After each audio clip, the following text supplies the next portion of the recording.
Are we rolling? We're rolling. We are indeed This rolling. is the start. This is the start.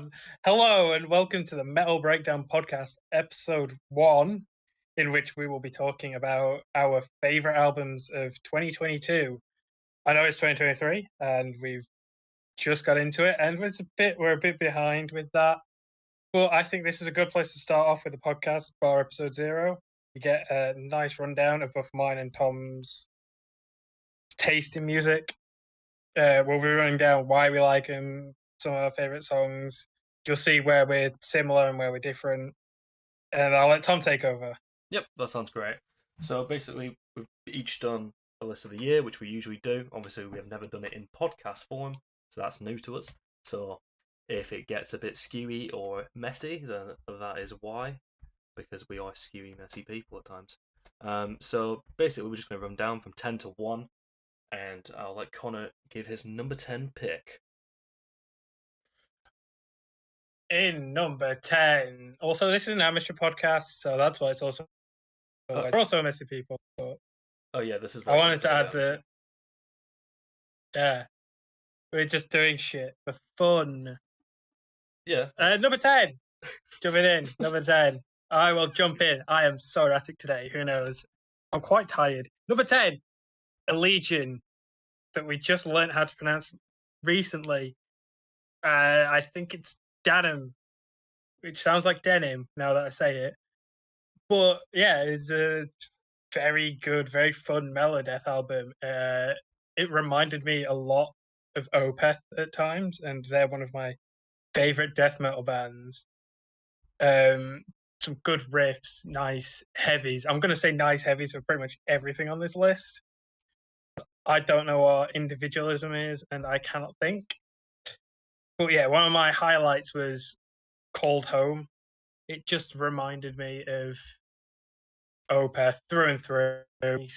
Beautiful cleans, also those brutal heavies that give you a good stank face. Yeah, I my opinions on this album. I've been a long time Allegaeon fan, and I also really enjoyed it. It didn't make my top 10, personally, but overall, I'd say the album was absolutely superb and like a proper, fucking return to form. I'd say probably maybe in the top 3 releases. So as it's like a piece of tech death, it was just absolutely fantastic. And obviously the supreme luxury of seeing them live in 2022 as well, which was absolutely great with bands such as Inferni and Rivers of Nihil. So just overall, really great, solid band.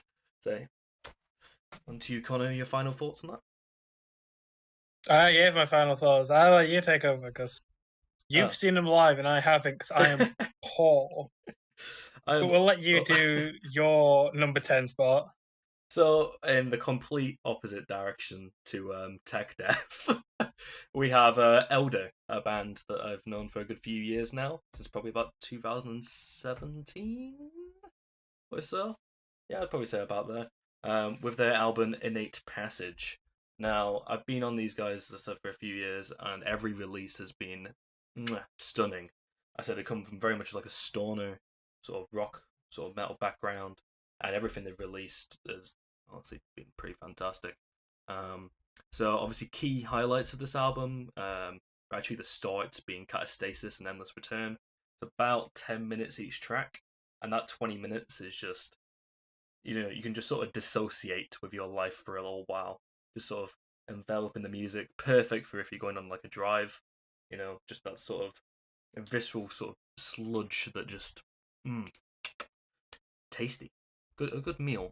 I don't think Connor listens to them too much because not too big into the I did listen to the album once, but I was gaming and nothing really captured me in that album, so I'll probably have to listen to it again.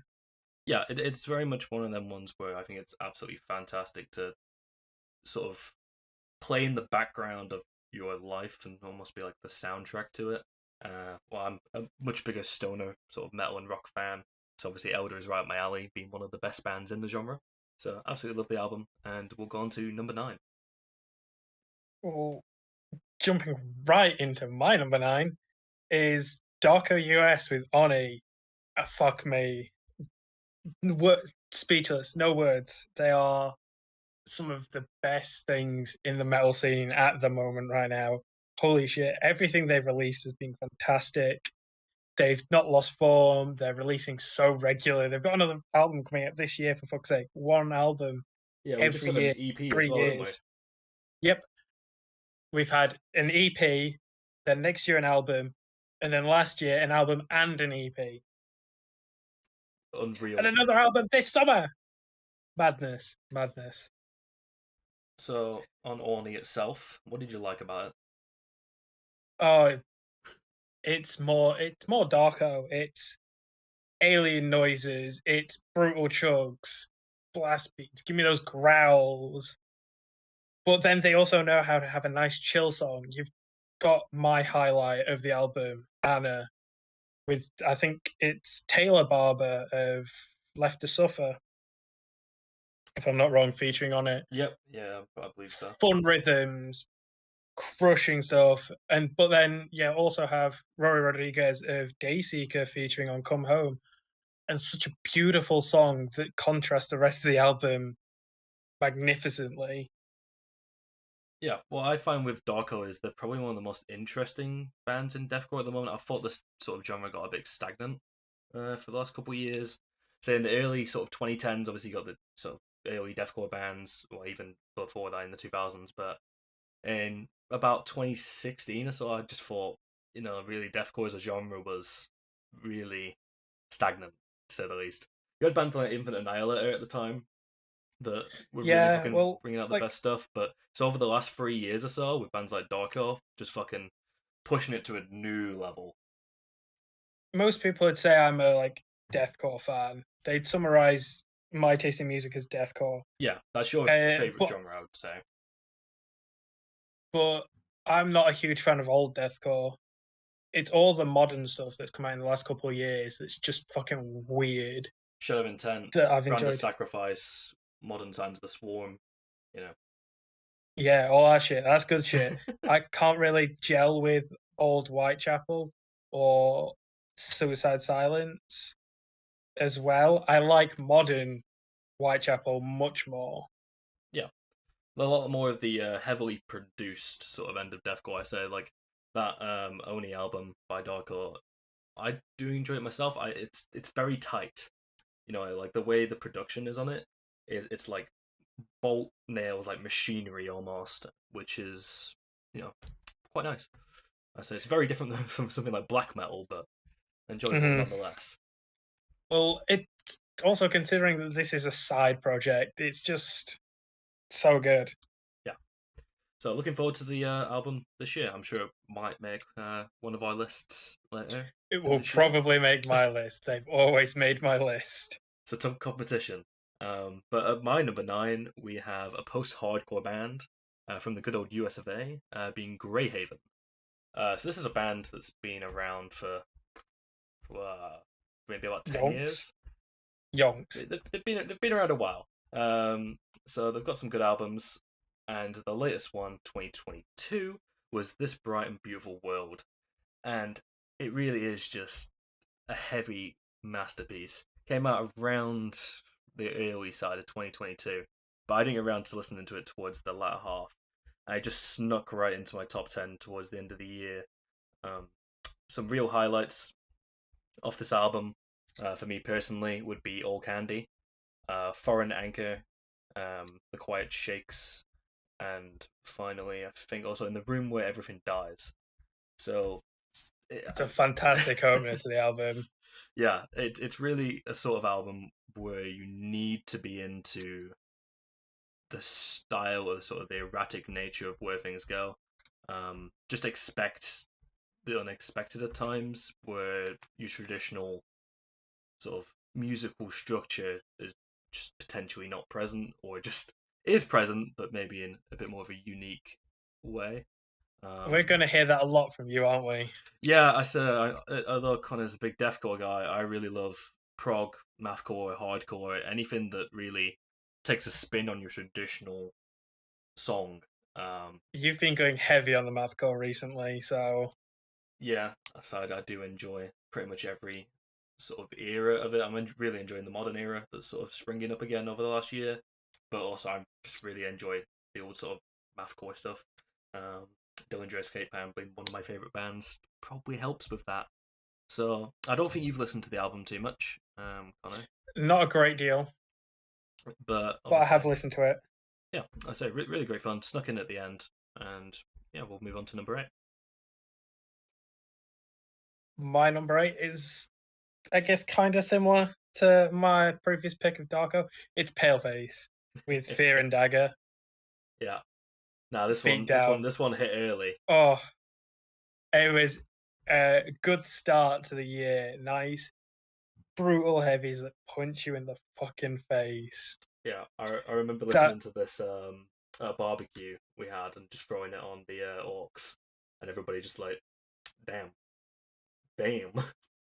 they don't know what to do when you stick this shit on. The singles were fantastic with featuring what's his name? The guy from Landmarks. Yeah. Landmarks. Yeah, they featured Landmarks and being able to rap together. They're bringing like the trap and rap element into the break beat down is just so nice and refreshing. One of my favorite songs, my highlight of this album was not even a beatdown song. It was My Grave, Lay With Me.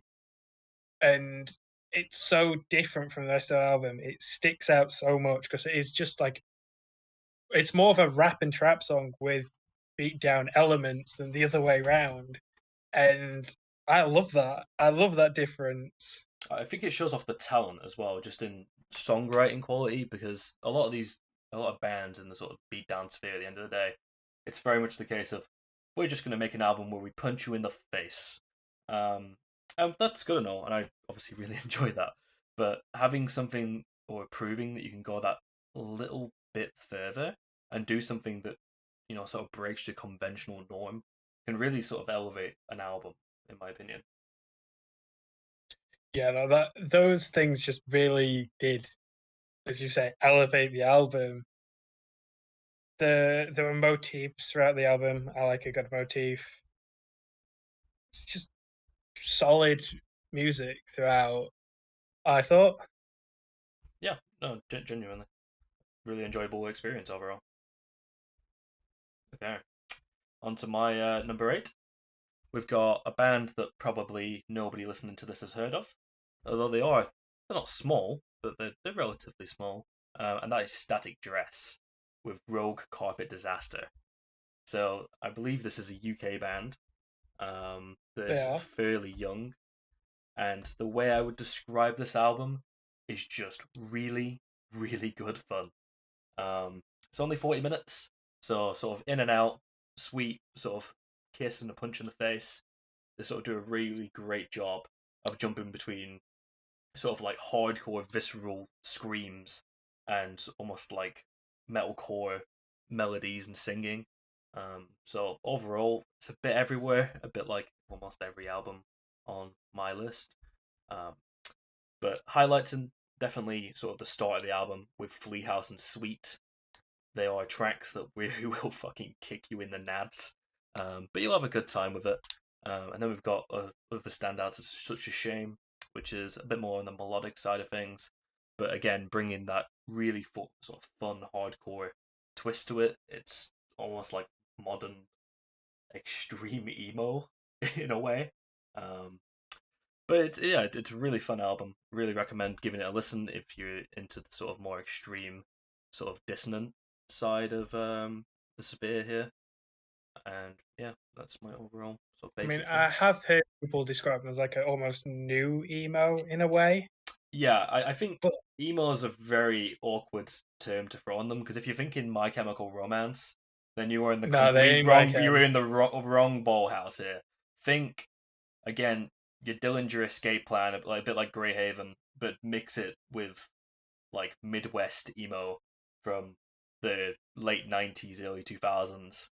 Um, so it's a bit of an extreme juxtaposition in that regard. So in that sense of emo, but not My Chemical Romance emo. Great fun. Highly recommend listening to them. Very small band. They are certainly catching waves in the scene. I've seen a lot of people Yeah, of catching on to them. yeah, they really hit it off with an EP they brought out in 2021, with like some absolutely fantastic songs on there, such as Disposable Care and Sober Exits. Which, if you are a fan of mathcore, hardcore, post, in any sort of way, you are gonna absolutely fucking love this record. I promise you. Right, on to I'll jump in with my number 7. Yep. Stop trying to talk over me. This is my bit. I'm sorry, King. Where was I? My number 7, Conjurer. Pathos? I don't fucking know how to pronounce it. Stop putting accent. Stop having albums that I cannot pronounce. It's not fair. Or albums should be dedicated to having names that I can pronounce. And when I'm looking at you, bands like Sausage Bog, if you don't get it, go look at the Twitter. But yeah, Conjurer, they kind of snuck up on me. They're, I guess, quite small, again, UK band. And I don't really know what hit me with them, but they're like stoner, post-metal, slow, crushing, but it's a good journey. It has fantastic atmosphere. And it's a journey from start to finish. Fantastic songs. My highlight being Cracks in the Pyre, which I believe was a single. But another good song of theirs, I believe, was Basilisk. Just good stuff generally. If you like your slow songs, you like your heavy songs.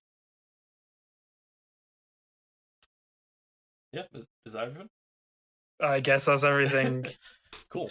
I didn't really listen to the album too much personally, so I'm not going to comment too much on it. But from what I did hear, we lack I apologize, Conjurer. We lack content. Yeah, I do apologize that I can't Just have any check it discourse on out. this. But yeah, I should really listen to that album again. I do remember enjoying it when I did. But anyway, on to my number 7. Now, this is probably the biggest left field choice between the two of us. And that's throwing Ghost's Impera on my list at number 7. So, this is a rock album, rock opera, to say the least. Dun, And I guess they are now mega TikTok famous, or Ghost. But my journey starts with them in particular probably around 2012, maybe. Let me just check. That was a long time ago. Yeah, I first heard them when Infestasium came out in 2013. So Oh my god. I've known Ghost for a decade. So seeing them grow I'm over the pretty years, sure they were called Ghost BC back then, weren't they they? were called Ghost BC back then, because if you just typed in Ghost, you would just get a picture of a ghost, or the definition of a ghost. It's only over the last couple of years that that has changed and they can get away with just being called Ghost. But Impera, honestly, is an absolutely amazing sort of rock opera album. And I'm so happy that they are getting the attention that they solely deserve. They are exactly the sort of band to fill arenas and put on an absolutely fantastic show. I can say, because I've been and seen them. Not to flex. Tom's out here flexing at every band on this list that he's fucking seen. I don't think I've seen a single one of these bands in my top 10. If anyone that's on my top 10 listens to this for whatever fucking reason, come to the UK. I'll come to a fucking show. I don't care. Just give me a VIP ticket. Yeah, you might need to do a couple more favors if you want that. But back onto Impera, that is genuinely probably the best rock album I've heard over the last 5 years. It's got amazing songs such as Spillways, Call Me Little Sunshine, Watcher in the Sky, 20s, which is a more metal-inspired track. And overall, I think the hate that they get is justly undeserved. I think for a lot of metal fans, they sort of look at them and go, you guys ain't real metal, because obviously they dress up on stage and they basically act like Kiss from the 80s. But, it's all part of the stage show. They do more for the metal scene than 90% of the other bands you can probably list and mention. And having sort of a good role model or sort of icon to sort of lead people into the sort of more niche genres is, I think, an absolutely fantastic thing, because you wouldn't have people like me listening to, small sort of underground extreme bands without bands like Ghost helping introduce people. Because you don't just jump from listening to Kylie Minogue as a 6-year-old child to fucking, you know, Infant Annihilator at 16 or 20, like without a band like Ghost in between. Yeah, they've done so much for the metal scene and just the alt scene in general. So many people seeing them via TikTok with Mary on a Cross. Yeah, I think it's overall absolutely fantastic for the life of the industry as a whole, because bringing in new people, new ears, brings in a lot more money for our beloved small bands to sort of break in, because people will eventually, some people will get into some of their heavier stuff and they'll become fans of some amazing bands that do deserve the support. So you're going to see more bands over the next coming months probably grow from it. I think Sleep Token are benefiting from Ghost being so big, and we'll probably see it with other bands very soon. So that is my number 7. I guess we're going into my number 6 now, in which it was a smaller band but it's been quite popular in various top tens from 2022. If you look on the metal sites, it's Dream Unending with songs. Is it Songs of Salvation? I believe it's Songs of Songs Salvation. of Salvation, yeah. I hope I wrote that down right. Yeah, it's just chill, vibey, doom music. It's got a good atmosphere, good journey. Against it, I'm saying the same things as I did for Conjurer, but they're very different bands. What They're separates ones. them? I guess kind of the weight. Conjurer, it feels like you have a weight on your chest. It's macabre, while Dream Unending is almost more uplifting. It has like jazz elements. It's just fun. Yeah. And as we've heard through most of my songs here, I like a good bit of variety. I don't like my cookie cutter death metal. If you've got a saxophone in there, I'm gonna love it. Rivers. Sorry. Yeah, Rivers. Shrezzers. But yeah, they did typical Doom stuff in the sense of having fucking long songs. The song Songs of Salvation was like a 15, 16-minute long song. It just breezes by. Similar to what Tom said with Elder, it's a good one to just have on in the background and just vibe along to it, let life take you away. But it's also another good one that you can sit down and listen to the intricacies within the album. Cool. So I haven't really listened to this album too much, so I can't comment, but it certainly will be one I check out a bit more when I get the chance to Well, share. I believe they are quite a small band in the first place with not many listeners. Like I said, quite a few people did listen to them. Yeah. And put them on their top 10 list. However, I don't think that made them particularly big, only having 15,000 monthly listeners. A bit more a cult then. Mm-hmm. Nothing wrong with that. Right. Onto my number 6. And we have, I believe, our first repeat. Because at number 6, I have Paleface's Fear and Dagger. So also like Connor, I've put it towards the bottom half of the top 10. That is not a diss on the album whatsoever. As we said, it is brutal beatdown. Pretty much every reason we've said before why I enjoy this album. Personally, my favourite tracks on it are The Orphan. I really enjoy Fear and Dagger, Dead Man's Diary, Nail to the Tooth, and also Pain. So overall, just a really fun album. I think as far as in the genre of beatdown go, they're potentially the best band I've heard at the moment. Although I will say I am somewhat uncultured in the sort of sphere of beatdown, so maybe there's plenty of bands out there that are doing sort of interesting things. But I'd love to hear if people are. Overall, fantastic album. Ain't got much more to say considering we've already spoke at length about it. And we'll Yeah, move on. if you're an interesting beatdown band, want to reach out to at Metal Breakdown P on Twitter. Go searches. That's a plug, baby. First plug. First plug. I mean, I would be very happy to be approached by bands asking us to listen to this stuff because I just I mean, really I enjoy think we've listening to already new had a music. couple. We have had a couple, and I would like more too because at the end of the day, hearing new music is why I do this. And this podcast is entirely just for a bit of fun because we already talk at length about music anyway. So I thought, why not just record it? So I'd be very happy for sort of some bands to maybe even reach out to us, and I'd love to hear more music because at the end of the day, it's one of my hobbies. So if you listen to this, bands have reached out to us. We'll get to it at some point. Trademarked.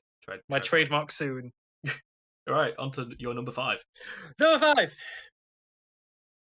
Our boys. We've talked to them a bit on Twitter. They said they'll come on the podcast. After they've heard this, they'll probably run screaming. It's an abstract illusion with Woe.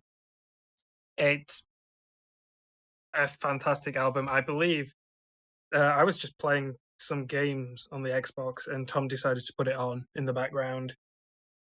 And I was blown away.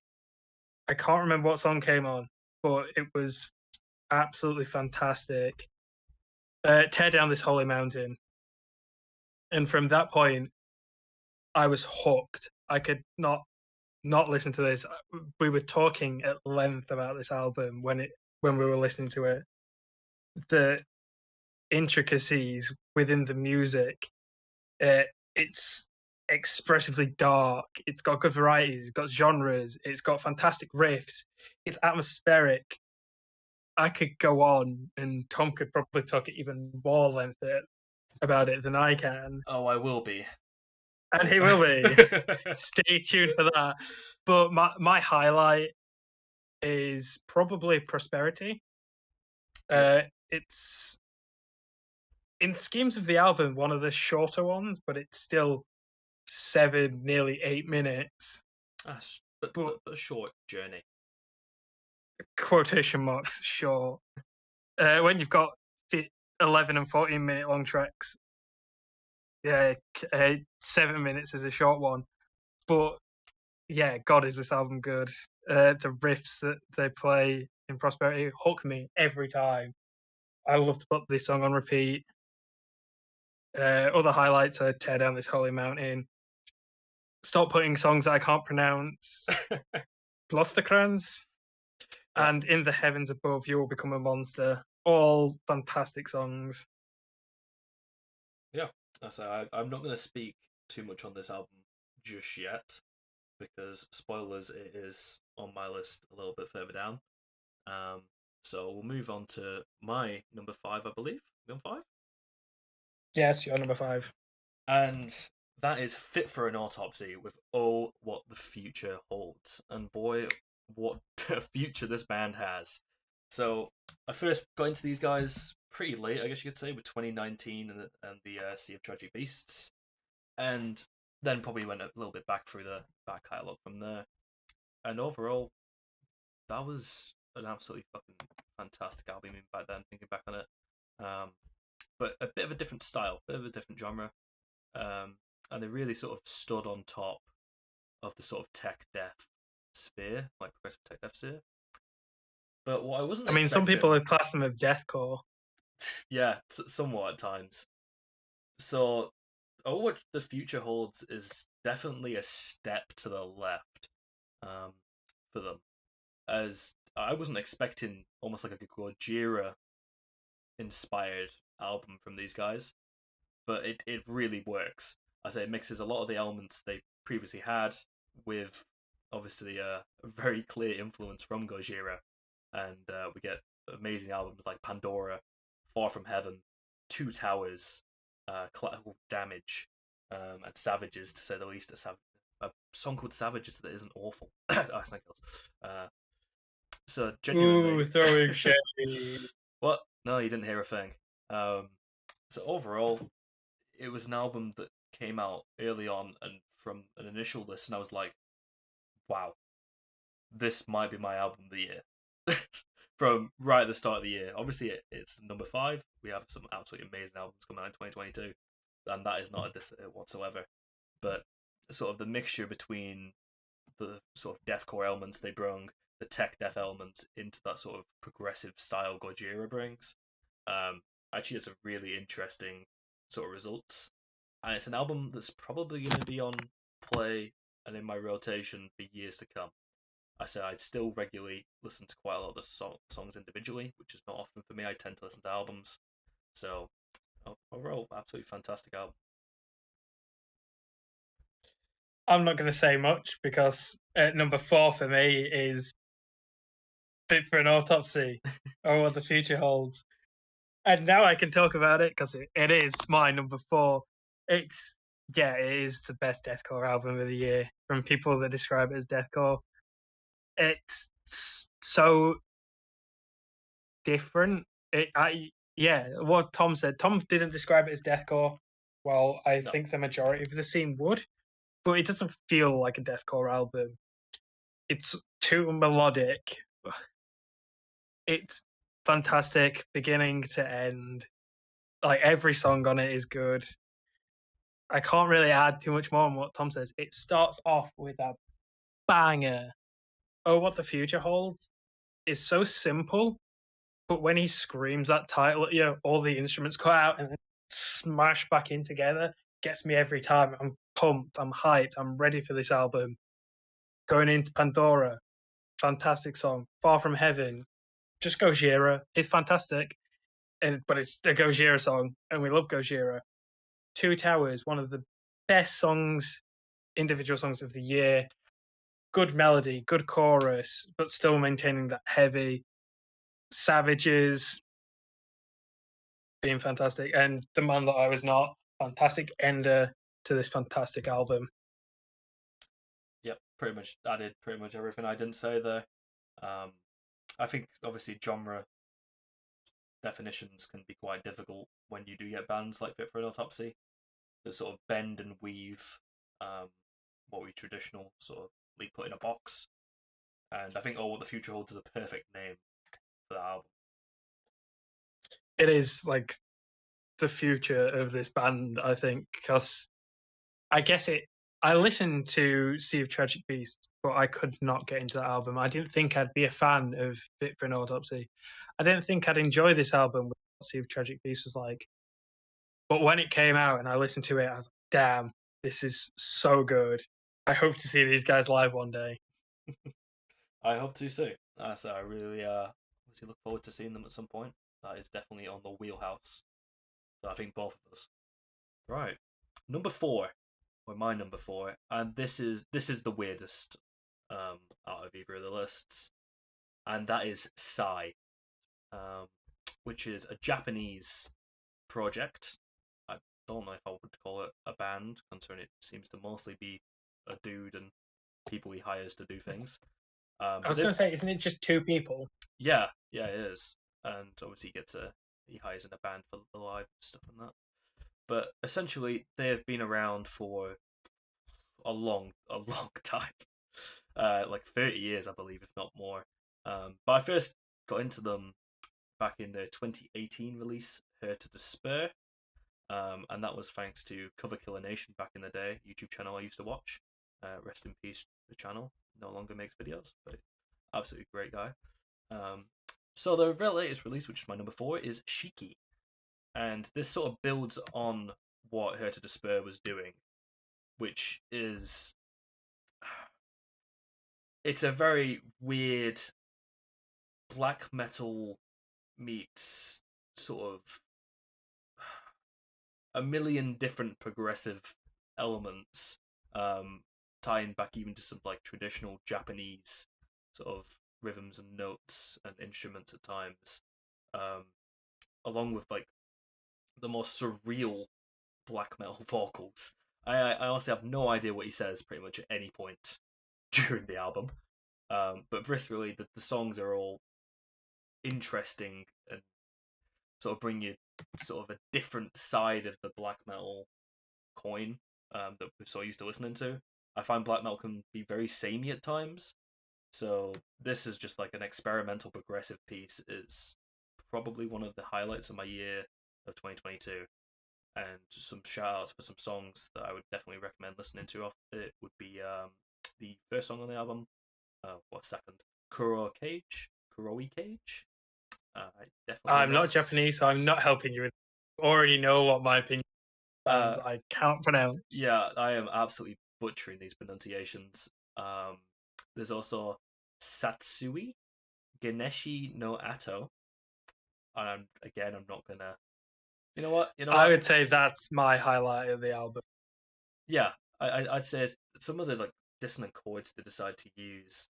I say the vocals really stand out. They're so unique and different. The artwork is absolutely beautiful. I love the sort of tie back to the traditional sort of Japanese roots. It's the most interesting album you'll probably hear in a given year, and that's why it made my list. I just kept going back to it. Um, I say it's a very different album, and for that, if you're into sort of that sort of more experimental style, you probably really enjoy it. Anyway, on to your number three, Connor. We're in the top three finally. Top Top three. three. Top three. And my third spot is what I thought for the longest time would end up being my album of the year. It got overthrown later, but held that spot for months. And that is Zeal and Ardor's self-titled album. Fuck me, is this a good album? Black metal, but it's so different. It's so I can't even describe it. They take black metal and they just flip it on its head. They have all the roots, but it's modernized. It adds in catchy choruses. You can hear them, even though it's still pretty. It's almost generic. It has generic black metal sections where he'll do the typical black metal screams, but also Manuel takes inspiration from old slave chants, and you can certainly hear that in the music. It's unique. It's different. It's all the songs are so good. Highlight, Gotterdamn Wrong, Goddamn, it hits every single time.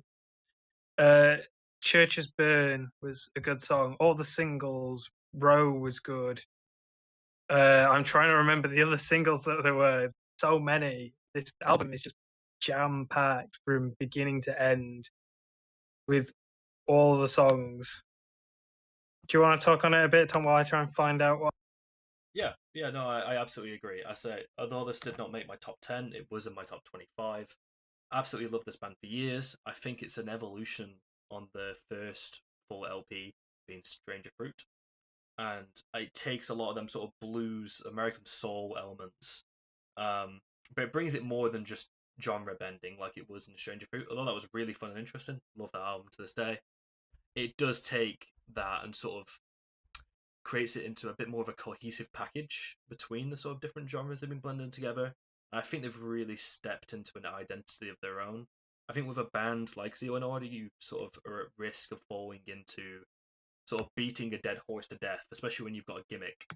But I think the self-titled album sort of proved that that's probably not going to be the case with Zeal and Ardor running forwards, and it shows that the sort of mastery in songwriting is just, you know, way more competent than beating a horse to death.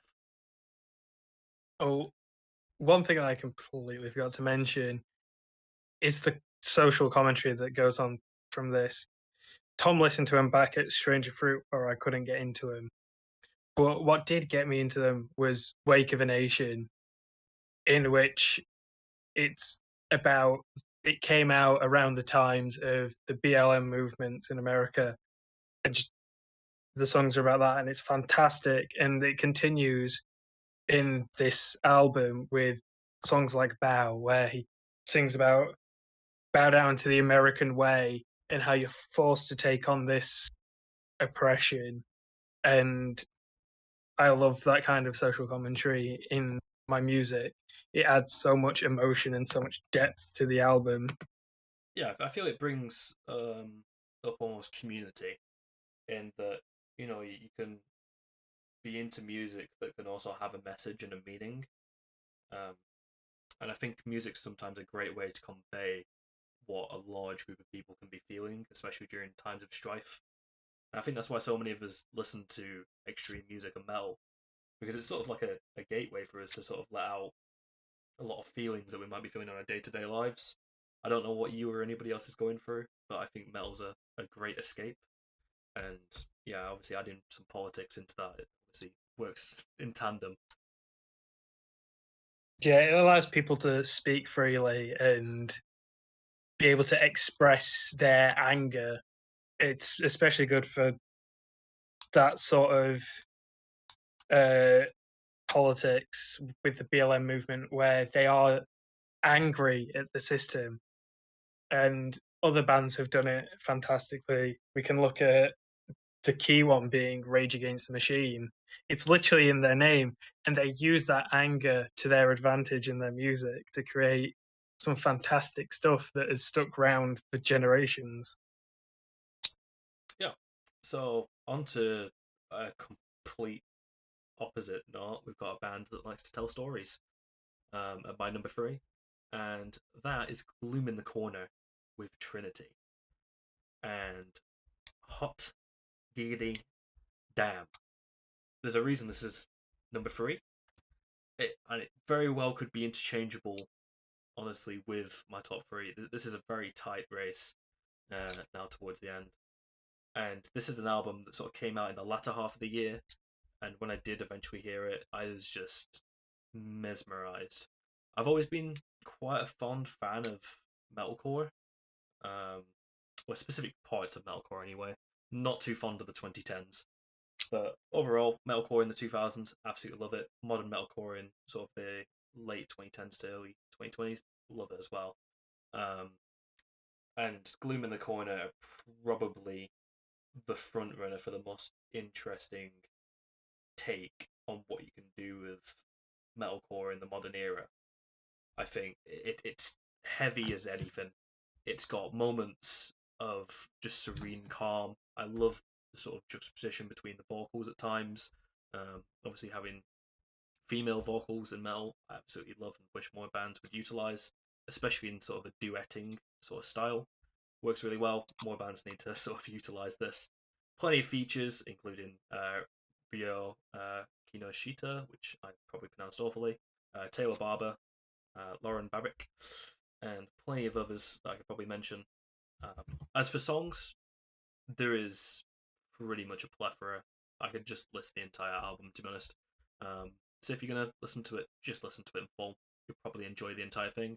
Lyrically, it can tell a story, which I highly recommend looking into for yourself.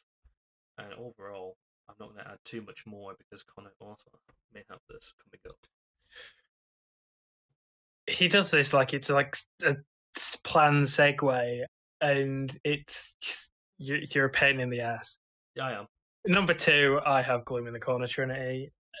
This could easily be number one as well. You can replace number one with this, and number one and number two are interchangeable. They're both fantastic records, but because we're doing it in this format, I have to kind of talk about one over the other. So I've put Gloom in the Corner here. They are, I'd say, the best thing in metalcore at the moment. They're so unique, so different. They're not rehashing. They're not trying to be knock. I hope that picked up on the mic because I saw my Discord being fucky. Yeah, I did cut out a little bit, but that's fine.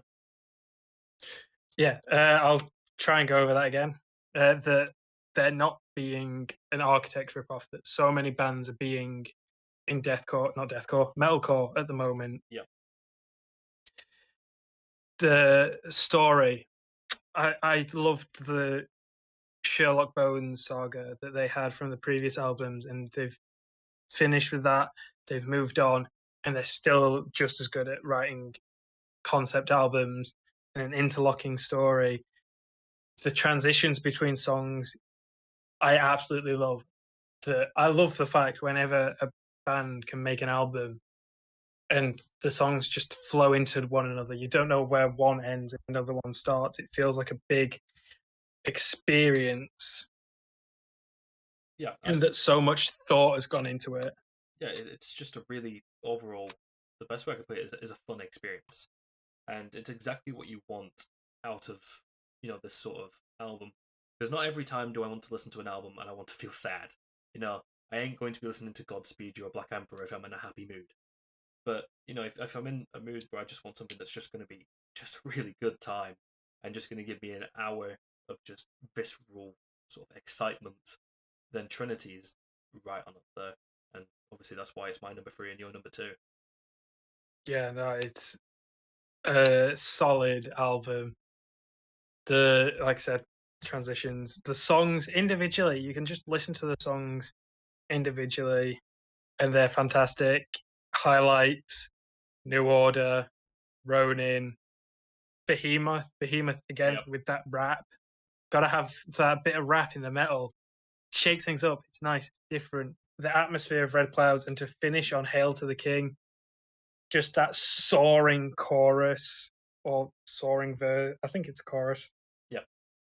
And has Joe Bad of Fit for an Autopsy featuring 8 minutes, big climax. What a way to finish an album. Yeah, I'd say I think what's most impressive about it is that it does have so many different features. It has plenty of different uses of different instruments, styles, and they still managed to keep the sort of core that is Gloom in the Corner throughout, making it feel really cohesive, even though it does go into 10,000 different places, which I know a lot of people can struggle with prog because it can just feel very jarring. Um, but so it takes progressive elements and does add them into metalcore, and I think they do an absolutely fantastic job with it. Right. I'll let you go into your number 2. Yeah, so And no, you're not allowed to take a shit. yet again, we have number 2 for me is An Abstract Illusion with Woe. So, as already mentioned, it's already come up on Connor's list, and it's my number 2 of the year. This could very easily be interchangeable with my number 1, and honestly, depending on the day, it probably is. I mean, I'm not sure about that. You talk about your a lot. We'll get there when we get there. They are your simping band at the moment. But I think Abstract Illusion is definitely a solid second for you. You do love them and you do talk about them a lot. Yep. I say I first got into this band probably 2016 with Illuminate the Path. I remember hearing that, and that was probably one of the first times I'd ever heard death metal used in a way that was sort of outside the norm. And by that I mean the death metal bands at that point I'd heard are bands like Gojira, bands like Cannibal Corpse, bands like Death. So death metal used in a bit more of a sort of standard sort of way. But with Illuminate the Path, that just like opened my eyes to what more can be done. The amount of emotion that you can bring into death metal can honestly be unrivaled. And I think the genre fusing between sort of black metal at times really can elevate it in ways that I think other genres can't. And that's just the atmosphere that you can create. And that's what War sort of expands upon. I think it takes everything that Illuminate the Path does, which is a lot of sort of individual songs that I think are absolutely sort of amazing in a vacuum. It does work very well as an album, don't get me wrong. But Woe takes that and expands that entire sort of atmosphere of the entire hour-long sort of running length. And the absolute highlight for me is different than Connor, and that is in the heavens above, you will become a monster. Into this torrent has no end, only new beginnings. That sort of 25 minutes of the album is one of the most sort of magical things I've heard while listening to music. I think I just remember sort of sitting there, leaning back, just being like, wow.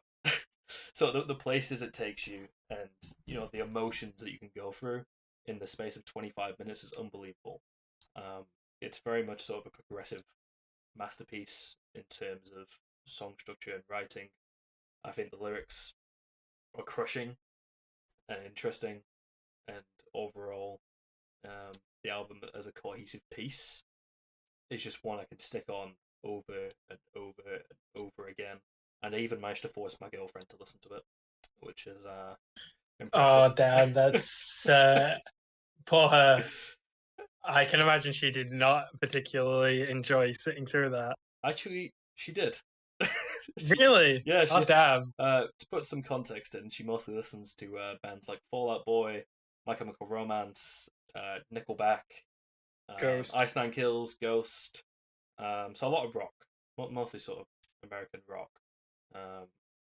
So yeah, I said the fact that even she enjoyed it, I think, is a testament to anything. Yeah, it's very different to what I'd expect her to enjoy listening to.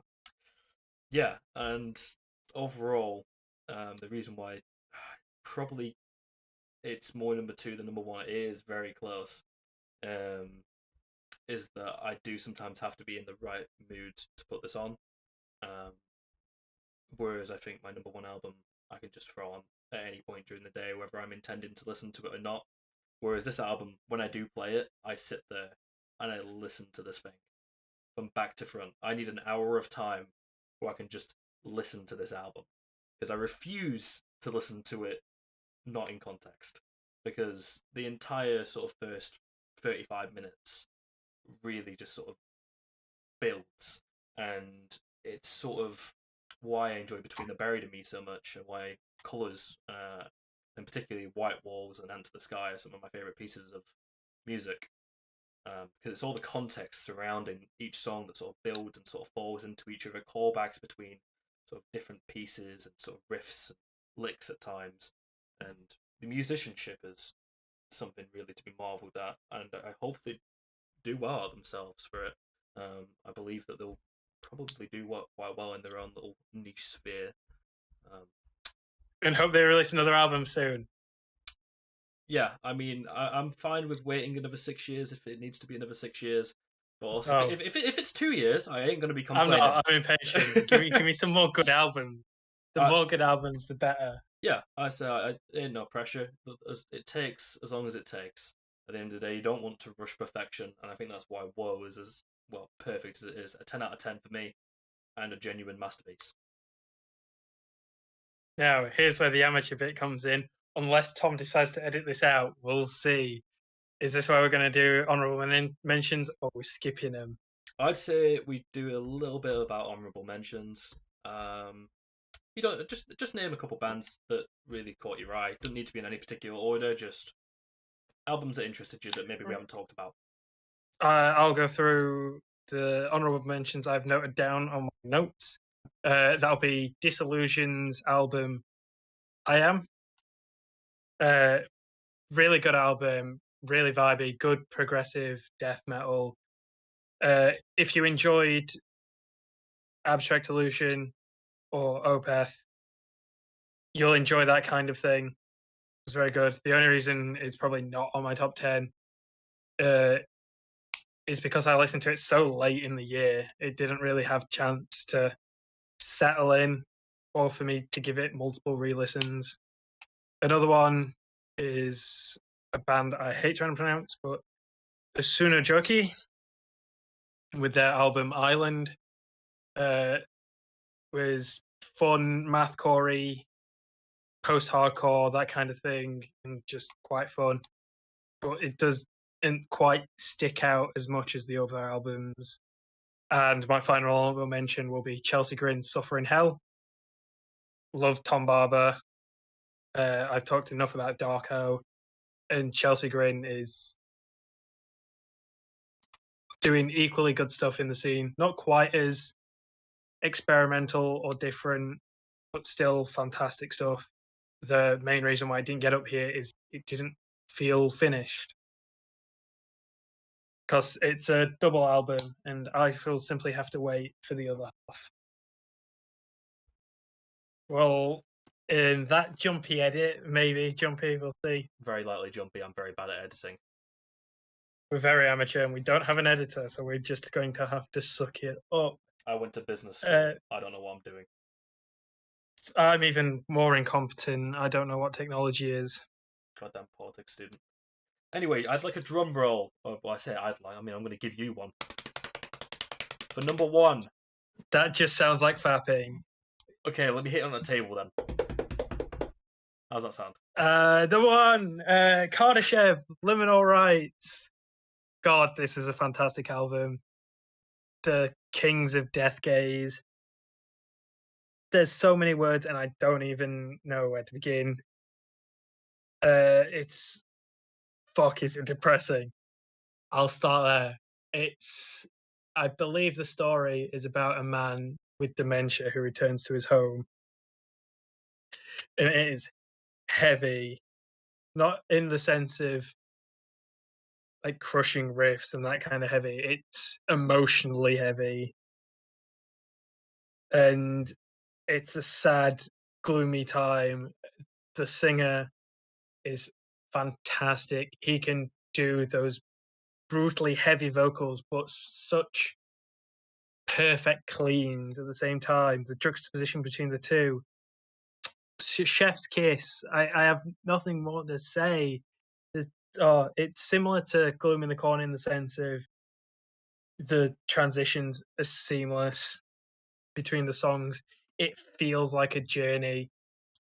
The album's supposed to be a journey, and it fucking feels like it. And you really feel for the man in the story. And one of my favorite parts of this entire album is just being talked to. The album starts and ends with talking segments, and they fit so well. It really adds to that storytelling element that they go for. And to end on such a depressing, down moment and have that rushing riff played in the background with the cicada sound effects going over it. Oh, I can't even. The Beyond the Passage of Inferno is one of my favorite songs from the year, and is, even though it's like over 10 minutes long, I'll still go back to it and listen to it because it's just so good. Yeah. Now, I completely agree. I think the album really is a testament to sort of death gaze as a genre. I feel that it's very similar to Abstract Illusion in a lot of ways. Conceptually, I personally have obviously preferred Abstract Illusion's take, and you obviously have much preferred Kardashev's. And I don't think that's a discredit either of them albums. I think they're both amazing releases, and to get them both in the same year, is absolutely fantastic for the Yeah, scene overall. it's beyond me to get those two albums. They're so similar but so different. Now, I will just say, if we ever get a tour in the UK, Kardashev and Abstract Illusion dual headline. Oh, please. I'll be there. Oh, yeah, I mean, never mind be there. I mean, I'll spend more money than I realistically can afford on pretty much buying every bit of merch I can. And make sure that it's in cash underneath the table. We'll bribe him as well. We'll get a mention on the next album. I can wish. But, I will wish. I will fucking wish. But if these guys come to the UK, I might cry. No, I'll be right there with you. I honestly really hope that we get that tour. I'd absolutely love to see that sort of style of music live because I've never really had much chance to see something that sort of takes a bit more time, sort of give that emotional weight with death metal. So yeah, no, I'd be really interested in that. And I guess we'll move on to my number 1. Your number 1. Drum roll. I don't have anything to drum roll. Give me.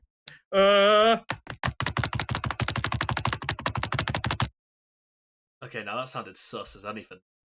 It was my laptop. I don't have anything to me. You were beating up your laptop. Was that worth it? I wasn't beating it up that badly. I'm giving it some light taps. I don't know. I have my phone. You were lightly tapping. That sounded really bad. That was really bad. That almost sounded wet. No. You can't have a good drum sound effect. That sounds like fapping. That was my mouse mat. I mean, I guess it is a bit like... Why everything just sounds like fapping. Anyway, number one. Number one is the Callous Daoboys with Celebrity Therapist. And anybody who knows me in real life or has even seen on Twitter, this is absolutely no surprise whatsoever. This was my album of the year pretty much from the moment I first heard it, and still is now. I play this on repeat. It's a short and sweet album, 36 minutes, with just 8 tracks, and it is 8 tracks of absolute bliss. Every single song on this album can be played individually or in context of the album and still have the exact same level of impact no matter how many times I listen to it. So I'm just going to do a quick album track rundown real quick. So we've got Violent Astrology, which is probably one of the heaviest songs on the album and is the most quintessential standard mathcore song here. Violent Astrology just punches you in the face about 50 times, and I ain't got a problem with that. Next on, we've got a brief article regarding time loops, and this is where the album really steps into its own element. I think if every song was like Violent Astrology, it would probably fall further down the list into sort of like a more mid-tier, a bit like where Norma Jean is for me, you know. But it's songs like this that really sort of bring out into its own element. Like the talking section, as Connor mentioned with Kardashev, talking sections are fun. And the mixture of, you know, my first grade art teacher, you know, about deja vu, you know, with the chugging riffs in the background. It's just something that's quite fun, and every time I listen to it, you sort of just build up for the anticipation of Carson eventually going mental on the vocals. A second after that section finishes. Then we got Beautiful Dude Missile, which is short, but again, another extremely heavy song. Chaotic, dissonant guitars everywhere. Very classic sort of mathcore insanity. Absolutely love it. Nothing more to say. Now, the second half of the album, from title track, is where the album really elevates itself even further. Title track is probably one of the top songs of the year that I've heard. It's quite difficult to even pin down what exactly makes it so great. It's such a chill song in comparison to some previous the previous couple. You got anything you want to say on this one, Connor? I'm gonna have to agree with you on that point. That's where the album elevates for me. Title track is my favorite song. Well, it wasn't on my top 10. I still enjoyed this album, and I think that chillness just really like opposed to the rest of the album. A nice breather before it kicks you in the face again. Yeah, it really brings out some of the sort of more technical melodic writing standpoints, which, you know, to be able to write good hooks in a genre such as this is difficult. You know, there's a reason there's not many bands that can replace, you know, Every Time I Die or Norma Jean or, you know, Dillinger Escape Plan. And, you know, a song like Title Track really sort of elevates them onto that level of Dillinger, for me anyway, especially on the tracks towards it. And then we got one of my personal favourites off the album after that, which is Field Sobriety Practice, which again, we have a fun little section towards the end. Really spices things up. I'm not going to spend too much long because I've already been talking quite a while. Then we got Elephant Man in the Room, another really heavy, fun track. I think the lyrics on this one are quite fun. I enjoyed the music video. Check it out on the YouTube channel. And then next we got a song that initially was probably my least favourite of the 8, which is What Is Delicious, Who Swarms. And I thought it kind of just, you know, faded into the background of the 8. But the more I've listened to the album, the more it's grown on me. It's quite a short song, 3 minutes and 16 seconds. But that last sort of minute or so, some of the most disgusting bits of music media you can hear. Really enjoyable. Probably in my top sort of side of it nowadays. And finally, the song of the year, the song of the decade, and I think a testament to sort of songwriting in metal in general is Star Baby. We might be jumping the gun a little bit. We've still got a lot of the decade ahead, but we do have a lot of the decade ahead. But this song immediately jumped to my number one most listened to song of all time within a month, which is an impressive feat considering I've had Spotify since 2012. So it's got about a decade's worth of listening on there, and based on the data and stats that some of the apps give you, it jumped to number one. So what do I love about this song?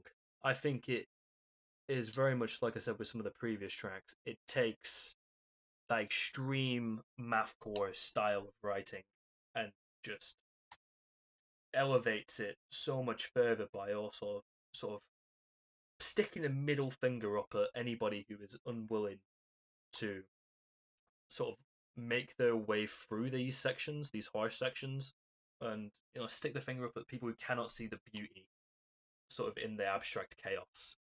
And that's what the second half of the song has probably. Is it a chorus? Is it a bridge? I honestly have no idea what it is. I'm not a musical whiz.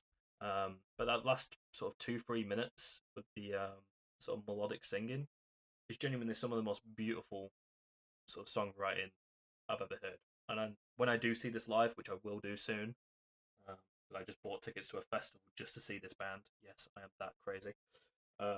I'm crying. I can't afford it right now. I'm gonna try and get there. I'll try and get there. We hope. I'll be singing along to pretty much every word, and they'll probably look at me a bit like an absolute weirdo. But it sort of really strikes a chord. I think the writing, I think the lyrics are absolutely fantastic. It's almost like poetry in the style it's done.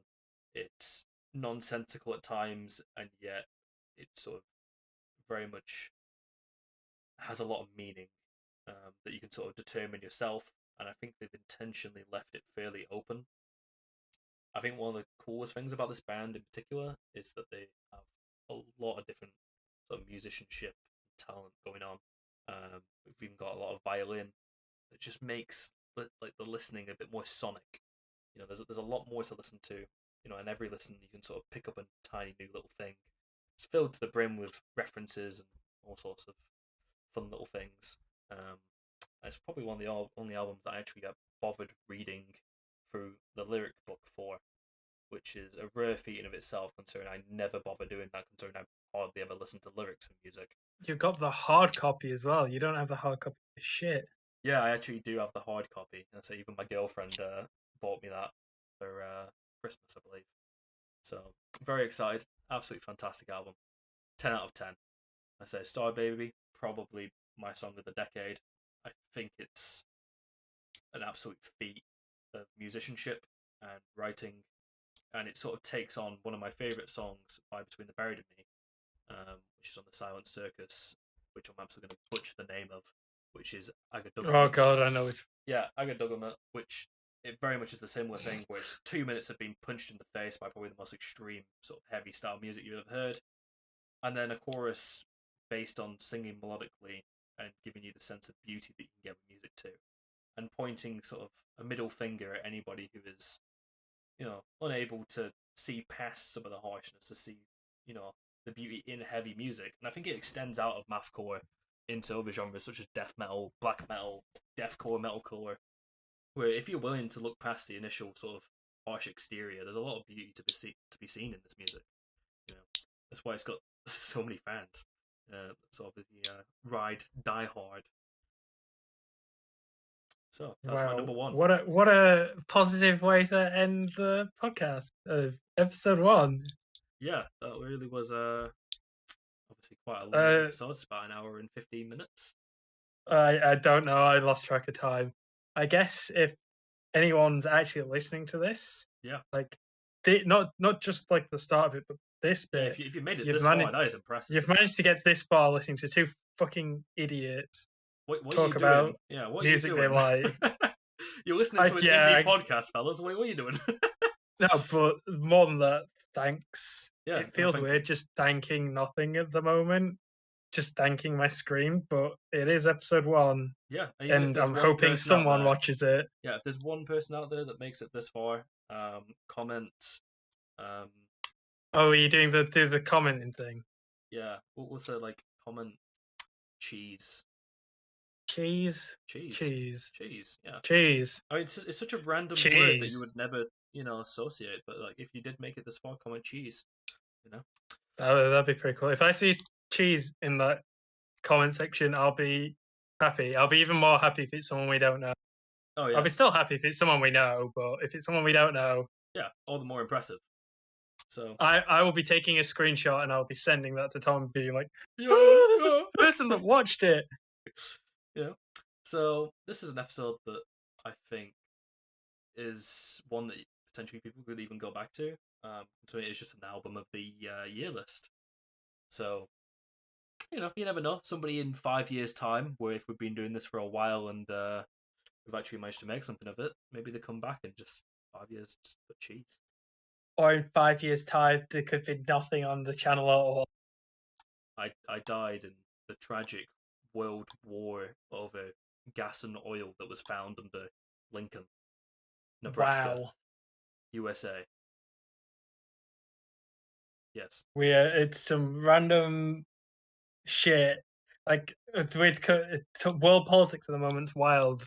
But this is a music podcast, so we don't talk about that. Fuck the Tories in a bit.